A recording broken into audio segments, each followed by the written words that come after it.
A man stands up in a diner and says he's about to do something very stupid. A woman smiles. Guns appear. Freeze it right there.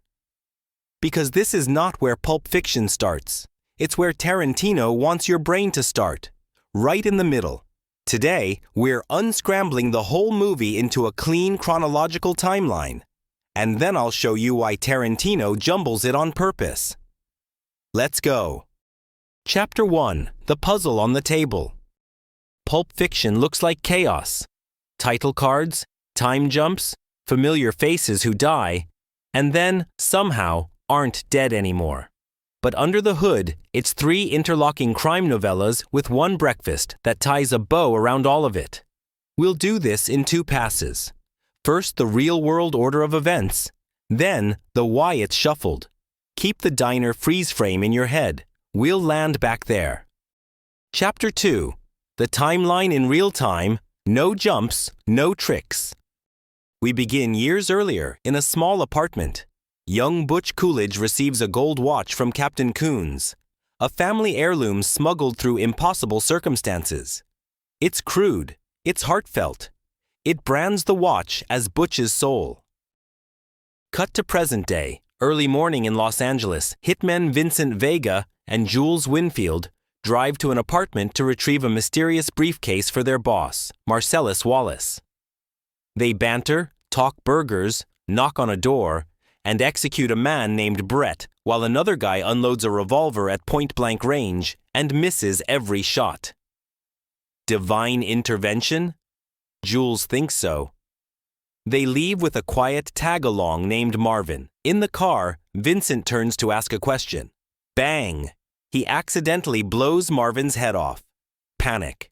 They detour to a friend, Jimmy. Enter Winston Wolfe. Calm, efficient, fixes everything in 30 minutes. The bloody Chevy is cleaned, the suits are gone. The hitmen change into dorky t-shirts and shorts, and they head to breakfast. That breakfast is at the very same diner from our freeze frame. More on that in a second. Later that day, Vincent, still very much alive, scores heroin, picks up Mia Wallace, and takes the boss's wife to Jackrabbit Slim's. They talk. They twist. They spark. Back at Mia's place, she overdoses. Vincent sprints her to his dealer. Adrenaline needle, gasping breath, secret pact. He drops her home. Disaster averted. Barely. That night, on the other side of town, boxer Butch Coolidge double-crosses Marcellus by not taking a dive. He wins the fight, maybe kills his opponent, grabs a cab, and plans to vanish with his girlfriend Fabienne. In the morning, he realizes she forgot the gold watch. The gold watch. Butch risks everything to go back to his apartment. Inside, someone's waiting. Vincent Vega, reading on the toilet. Butch finds Vincent's gun on the kitchen counter. 1 shot later, Vincent is dead on the bathroom floor. Butch flees, runs into Marcellus at a crosswalk, and chaos erupts. A chase rockets into a pawn shop where both are captured by 2 rapist psychopaths. Butch escapes his restraints, has a clean exit, and stops. He goes back for Marcellus. Katana in hand. It's brutal, ugly, and it changes the ledger between them. Marcellus lets Butch walk away, on one condition. You lost L.A. Butch scoops up Fabienne and leaves town on a stolen chopper named Grace. He's alive because he did the right thing. And now, back to breakfast. Because chronologically, that diner confrontation with the young robbers actually happened right after the Wolf cleanup, before Vincent's date, before Butch's fight, before Vincent dies. Jules sits with a new philosophy about miracles. Pumpkin and Honey Bunny jump up to rob the place.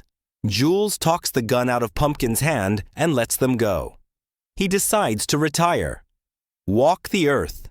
Vincent shrugs and keeps being Vincent. They exit the diner in those ridiculous t-shirts, briefcase in hand, and disappear into the morning light. That's the linear story. Watch to credits, straight line, no tricks. 1. The watch, Butch's childhood. 2. The hit, Marvin touch Wolf. 3. Diner standoff and Jules's exit. 4. Vincent and Mia's night. 5. Butch's fight. 6.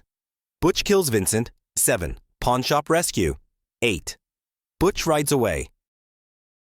Chapter 3. Why Tarantino jumbles it and why it works. So why not tell it in that order? Because the scrambled version does 3 magic tricks. Magic trick 1. Surprise greater than suspense. In the film's order, we meet Vincent as a main character, spend an entire seductive chapter with him and Mia, and then, boom, he's killed later in Butch's story. You feel the shock twice. First at the death, then at the ending, when Vincent casually walks out of the diner alive. The non-linear cut preserves Vincent's charisma while letting his death hit like a car crash. Magic trick 2. Theme greater than plot. Chronologically, Jules' spiritual awakening happens early. In release order, Tarantino saves it for last, so the film ends on grace, not gore. After hours of hitmen, hustlers, and horror, the closing note is redemption.